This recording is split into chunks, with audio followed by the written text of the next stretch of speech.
Commander Zektar stood on the bridge of his warship, all four of his arms crossed in satisfaction. The blue-scaled Vorthak commander watched the tactical display with his compound eyes, each one tracking different data streams. The human colony world of New Haven floated below them, its defenses crumbling under the assault of his fleet. "The humans fight well for such a young species," his Lieutenant Grix admitted grudgingly. The smaller Vorthak's scales flickered orange with surprise. "Their ships are more durable than our intelligence suggested." Zektar made a dismissive gesture with his upper right arm. "They have spirit. I will grant them that. But spirit alone does not win wars. Look at their numbers. 12 ships against our 40. They delayed us by 3 solar cycles, yes. But the outcome was never in doubt. The battle had been fierce.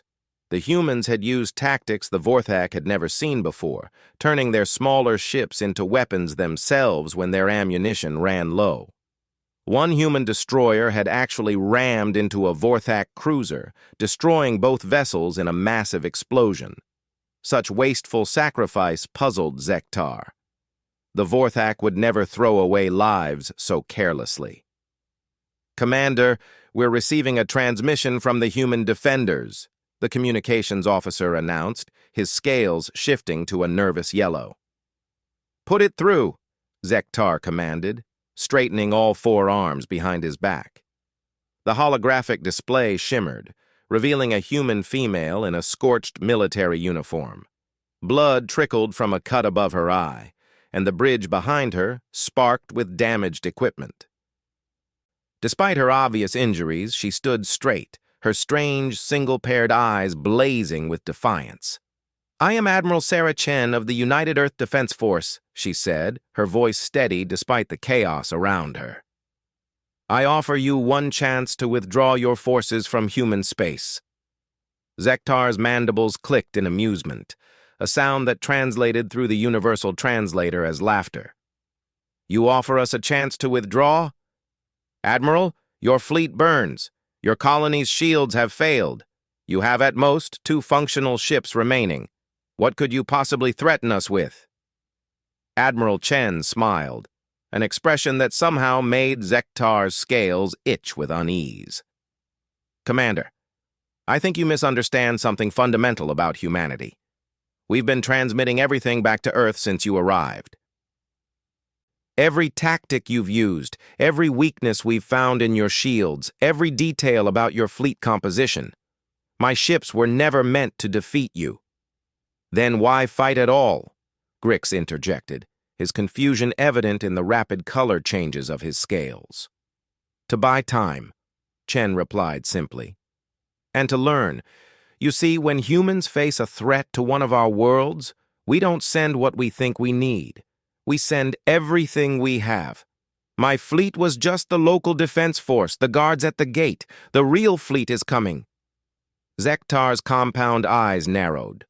"Impossible. Our intelligence shows your entire navy consists of no more than 200 ships spread across 15 systems. Even if you recalled every vessel, it would take your primitive faster-than-light drive cycles to gather them." "Your intelligence is 3 years out of date," Chen said. Behind her, an explosion rocked her bridge, and she gripped the command rail to stay upright. "We've been building. Every shipyard, every orbital facility, every moon we could hollow out. Did you really think we wouldn't notice your scouts? That we wouldn't prepare?" "Empty threats from a defeated enemy," Zektar declared, but something cold settled in his stomach. The humans had fought with unexpected ferocity, true. Their technology, while inferior in many ways, had shown surprising adaptability. "Commander," his sensor officer interrupted urgently, "I'm detecting gravitational anomalies at the edge of the system, multiple contacts emerging from hyperspace." "How many?" Zektar demanded, all 4 arms now tense. "Uncertain, sir. The readings they must be malfunctioning. The numbers don't make sense." On the view screen, Admiral Chen's smile widened. "I told you that you misunderstood us. When humans reinforce, we don't come in small numbers. The tactical display began populating with new contacts. First dozens, then hundreds. Zektar's scales went pale as the number continued climbing. 300, 500, 800. "Confirm those readings," he barked, his voice cracking with disbelief. "Confirmed, Commander. 900 and counting. No, wait. 1,000. 1,200. The sensor officer's voice grew increasingly panicked. "Sir, they're still coming." The human ships emerged from hyperspace in perfect formation, a wall of metal and determination that filled the entire tactical display. Carriers, battleships, cruisers, destroyers, even civilian vessels hastily retrofitted with weapons. It wasn't just a fleet, it was an entire civilization mobilized for war. "This is Fleet Admiral Marcus Rodriguez of the 1st Combined Human Armada," a new voice boomed across all channels. "Vorthak forces, you have attacked a human colony and killed human citizens. You have exactly 1 standard hour to begin withdrawal from this system, or we will remove you from it." Zektar stared at the display in shock. Intelligence had said humans had 200 ships. The display showed over 2,000, with more still arriving. How had they hidden such a massive building program? How had they coordinated such a response? "They must have stripped every system bare," Grix whispered. "Left their homeworld defenseless." "No," Admiral Chen corrected, still on the communication channel despite her failing ship. "That's just the 1st Armada. The 2nd is protecting Earth. The 3rd is securing our other colonies. Like I said, when we reinforce, we don't come in small numbers." The Vorthak bridge fell silent, except for the continuous pinging of new contacts appearing on the sensors. The humans had done something unprecedented in Vorthak military history. They hadn't sent a measured response or a proportional force. They had mobilized everything, turned their entire species into a war machine, all for one colony world. "Commander," the tactical officer spoke quietly, "their weapons are charging. All of them." Zektar looked at the display one more time.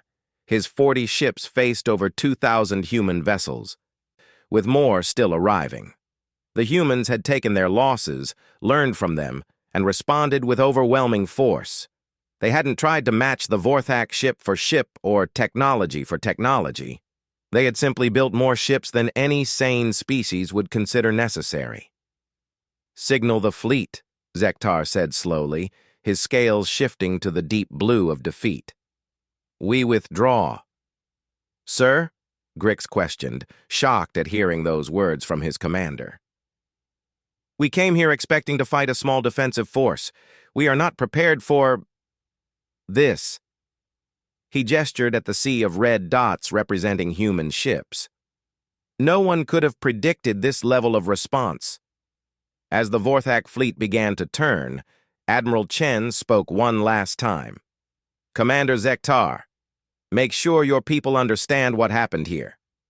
We humans have a saying, if you come at the king, you best not miss. You missed." The transmission cut as Chen's ship finally succumbed to its damage, breaking apart in a shower of debris. But her sacrifice had achieved its purpose. The humans had learned, adapted, and responded with a force that defied all logical military doctrine. As his fleet jumped to hyperspace, Zektar couldn't shake the image of those thousands of ships appearing like an angry swarm of insects. The Vorthak had superior technology, better trained crews, and centuries of military tradition.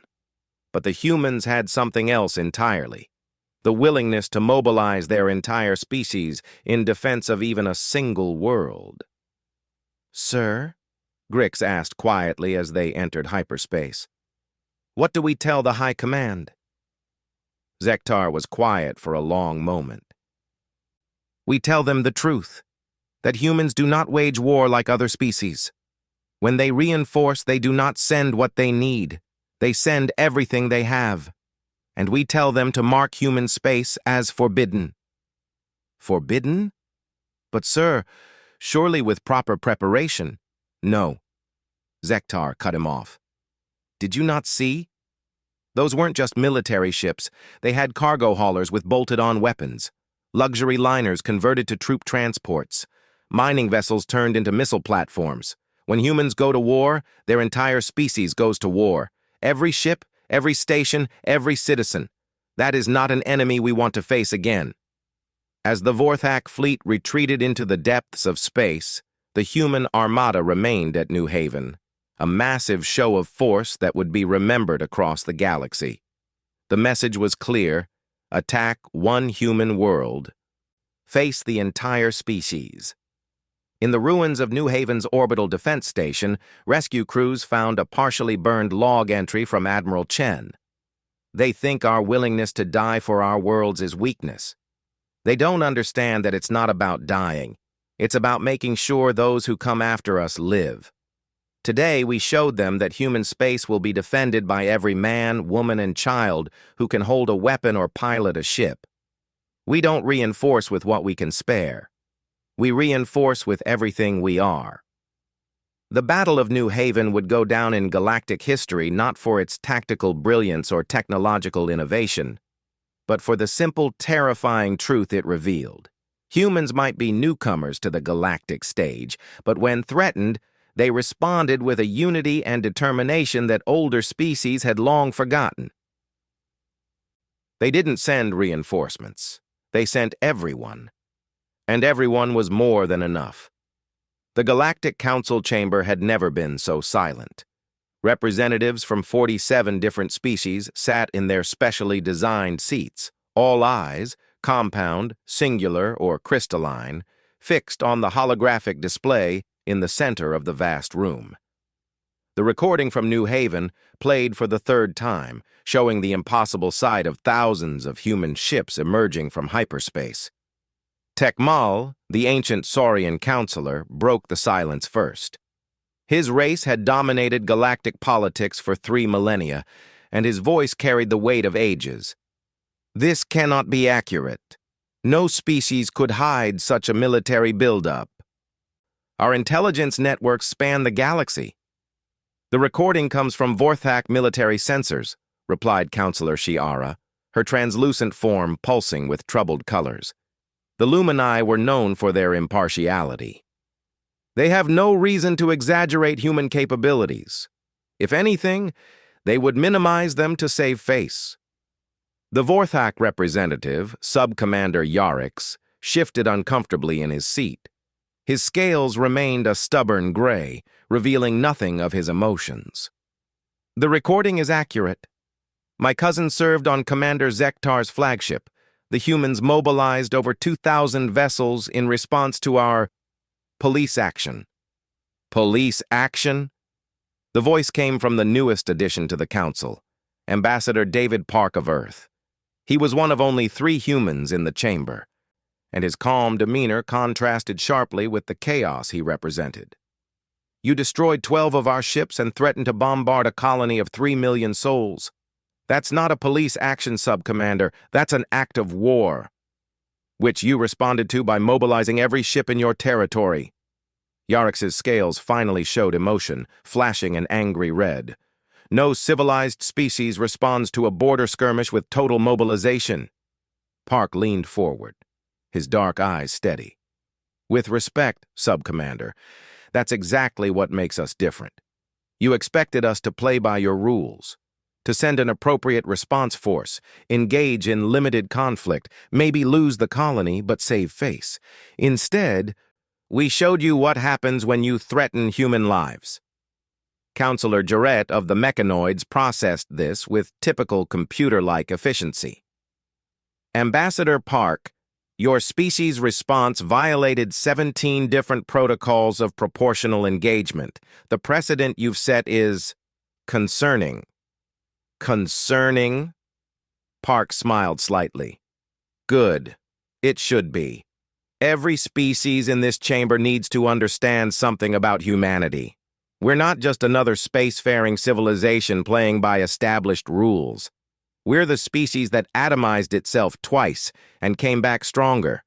We're the ones who looked at our dying world and decided to fix it rather than abandon it. And when someone threatens our people, we don't calculate the minimum response needed. We end the threat. You speak of ending threats, Tekmal interjected, his ancient voice disapproving. Yet your fleet stands down after the Vorthak withdrawal. Why not pursue? Why not take revenge? Because we're not conquerors, Park replied. We didn't build those ships to take territory. We built them to protect our own. The Vorthak withdrew, so the threat ended. But make no mistake, those ships are still there, still crewed, still ready. The chamber erupted in discussion. The Kree representative's wings buzzed anxiously as she spoke. You cannot maintain such a fleet indefinitely. The economic strain alone would cripple your civilization. Would it? Park asked. You're assuming those ships serve only one purpose? That converted cargo hauler that took out a Vorthak frigate? It's back to hauling cargo just with better shields and hidden weapon ports. Those mining vessels? They're mining again, but now they can defend themselves. We didn't build a separate military fleet. We militarized our entire civilization. Madness, whispered someone from the back. No, Park corrected. Preparation. You all have had centuries, some of you millennia, to establish your territories, to build your defenses slowly and carefully. Humanity has had less than 50 years since first contact. We learned quickly that the galaxy respects strength more than diplomacy. Counselor Shiara pulsed thoughtfully. You suggest that this massive response was not an emotional reaction, but a calculated strategy? Both, Park admitted. We're an emotional species, Counselor. When you attack our people, yes, we get angry, but we channel that anger into action. Every human who volunteered for those converted civilian ships, and they were all volunteers, did so not just from rage, but from determination. Never again would we be caught unprepared. This changes the balance of power, the Altarian representative observed, his 4 eyes blinking in sequence. If humanity can field thousands of ships, we fielded them once, Park interrupted. As a message, those ships have returned to their normal duties, but they can be recalled, in hours, not days. That's what Commander Zektar learned. Human infrastructure is military infrastructure. Human civilians are reserves. Human space is a fortress where every citizen is a potential soldier. The Vorthak representative stood abruptly. You paint your species as noble defenders, but what happens when you decide to expand? When you want our resources, our worlds? Park stood as well, meeting the taller alien's gaze without flinching. Then you'll learn the difference between human defense and human aggression. So far, you've only seen us defend. Pray you never see the alternative. Is that a threat, Ambassador? Tekmal's voice cut through the tension. It's a fact, Park replied, sitting back down. We study history obsessively. We know what we're capable of when pushed to extremes, so we've built a civilization designed to never be pushed that far again. Those thousands of ships? That's not our maximum effort. That's our measured response. Our way of saying, this far, no further, without having to glass your worlds to make the point. The chamber fell silent again. The human ambassador's words carried a weight that the assembled species were only beginning to understand. Humanity hadn't just shown military might, they had revealed a fundamentally different approach to galactic civilization. What do you want? Counselor Jarrett asked finally. What does humanity seek from this council? Recognition, Park said simply. Acknowledgement that human space is inviolate. Trade agreements that benefit all parties. Peaceful coexistence, but above all, understanding that we will defend ourselves with everything we have, every time, without hesitation. And if we refuse? Someone asked. Park shrugged. Then we continue as we have. Building, preparing, growing stronger. We don't need your approval to defend ourselves, but we'd prefer your friendship to your fear. The session continued for hours. But the fundamental shift had already occurred. The galaxy had assumed humans would adapt to existing power structures, play by established rules, accept their place as newcomers. Instead, humanity had demonstrated that they would forge their own path, create their own rules, and enforce them with overwhelming force if necessary. In the human embassy afterward, Park met with his staff. His aide, Jennifer Martinez, looked concerned. "Do you think we pushed too hard, sir? Some of those species looked terrified." "Good," Park replied, looking out at the stars. "Fear keeps them from testing us. But did you notice who wasn't afraid?" The Lumini seemed intrigued. The mechanoids were calculating odds, and surprisingly, the Saurians seemed impressed. Park nodded. "The older species understand. They remember when they were young and hungry and scared. They recognize what we're doing because they did it themselves once. It's the middle powers, the ones who've forgotten what it takes to survive, who fear us." "What about the Vorthak? They'll want revenge for the humiliation." "Maybe," Park agreed. "But they'll think twice about acting on it. And if they don't—" He trailed off, looking at a data pad showing fleet positions. Even now, human ships maintained their patrols, civilian vessels going about their business, but ready to transform into weapons of war at a moment's notice. "Sir," another aide entered. "Priority message from Earth. The Second Armada reports 3 more species have requested formal diplomatic relations. They're specifically asking for non-aggression pacts." Park smiled grimly. "Word spreads fast. Good. The more species that understand our position, the fewer conflicts we'll have to face." "And if they unite against us?" Martinez asked. "Then they'll learn what Sub-Commander Yarrick's learned. When humans reinforce, we don't come in small numbers. And we've only begun to build." Outside the embassy, the galaxy continued its ancient dance of politics and power. But now there was a new player at the table, one that refused to play by the old rules. Humanity had announced itself not with conquest or diplomacy, but with a simple declaration: "We will defend what is ours with everything we have." And in shipyards across human space, construction never stopped. Because humans understood something the older species had forgotten in their comfortable superiority: survival isn't guaranteed by treaties or tradition. It's guaranteed by strength, unity, and the willingness to use both. The Battle of New Haven hadn't just saved a colony. It had transformed humanity from a curiosity to a power, from prey to predator, from newcomer to force of nature. And the galaxy would never be the same. In the depths of Vorthak space, Commander Zektar filed his final report on the engagement. His recommendation was simple and stark. Humanity possesses a unique trait among known species. They do not gradually escalate force. They do not seek proportional response.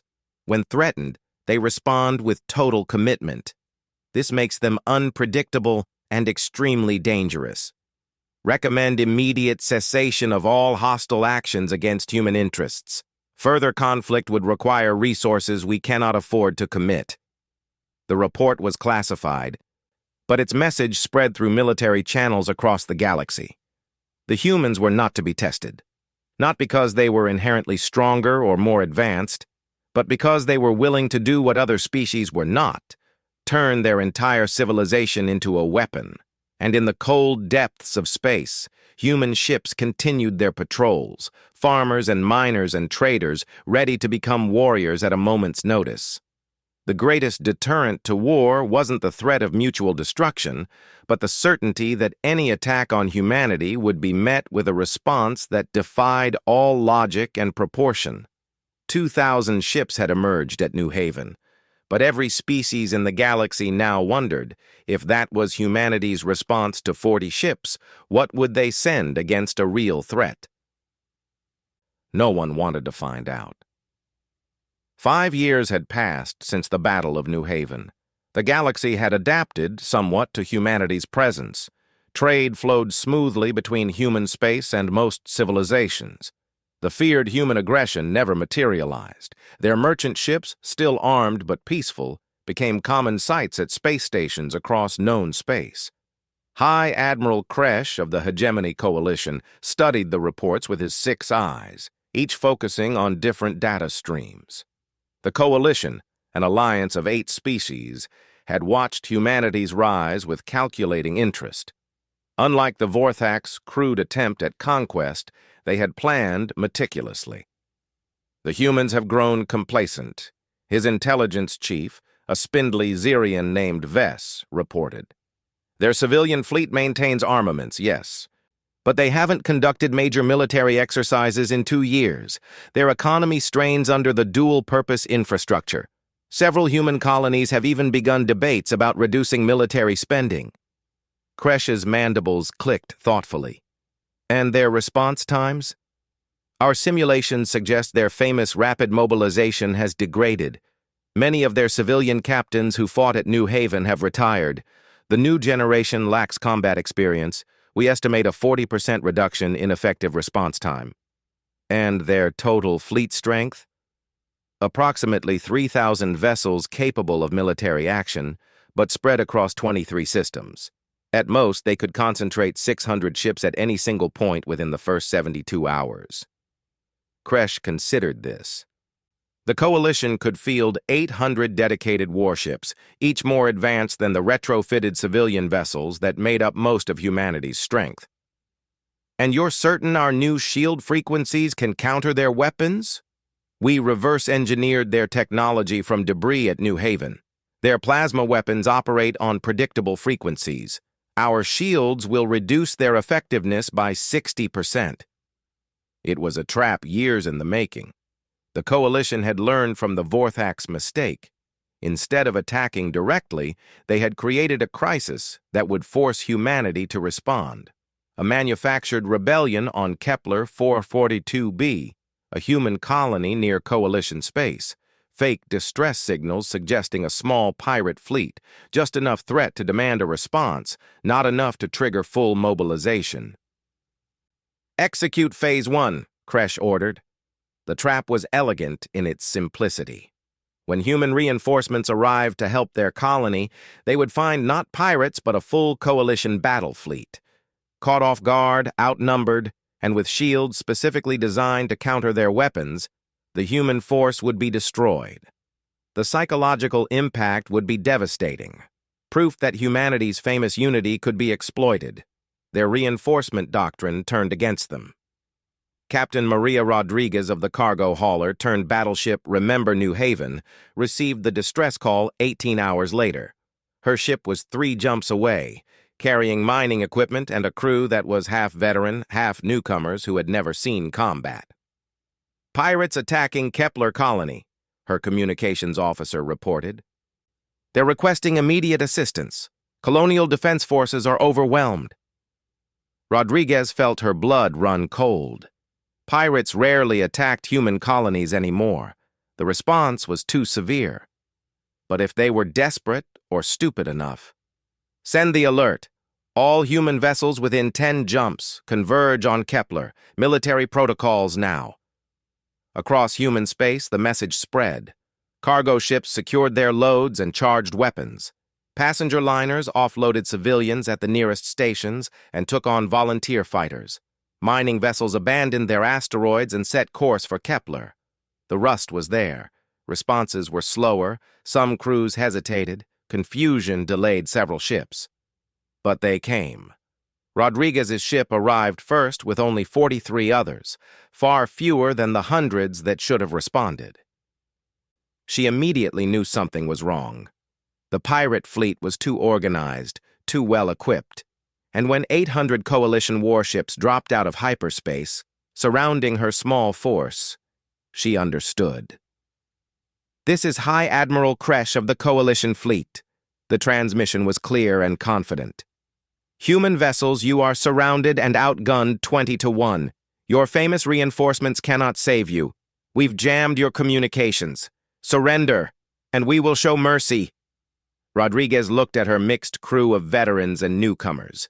She thought of Admiral Chen at New Haven, buying time with her life. But this was different. This was a trap, designed to break human morale. All ships, Rodriguez broadcast to her small fleet. They think they've outsmarted us. They think because we're merchants and miners. We've forgotten how to fight. They think 43 ships will surrender to 800. She paused. They're about to learn why you never trap humans. Ma'am, her tactical officer whispered urgently. Their shields are configured specifically against our weapons. We can't win this. Who said anything about winning? Rodriguez smiled grimly. Humans don't reinforce to win. We reinforce to make sure the enemy never tries again. All ships, execute Protocol Omega. Protocol Omega was something the Coalition intelligence had missed in their careful study.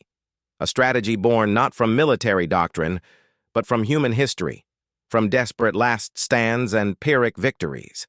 It was the crystallization of a simple human truth. Sometimes the price of victory for your enemy must be made too high to pay. The 43 human ships didn't try to fight conventionally. They didn't form battle lines or attempt to break through. Instead, they did something that horrified the Coalition fleet. They accelerated to maximum speed and aimed themselves at the largest enemy vessels. "They're ramming!" Vess screamed. "All ships! Evasive maneuvers!" But it was more than ramming. Each human ship began overloading their reactors, turning themselves into guided nuclear missiles.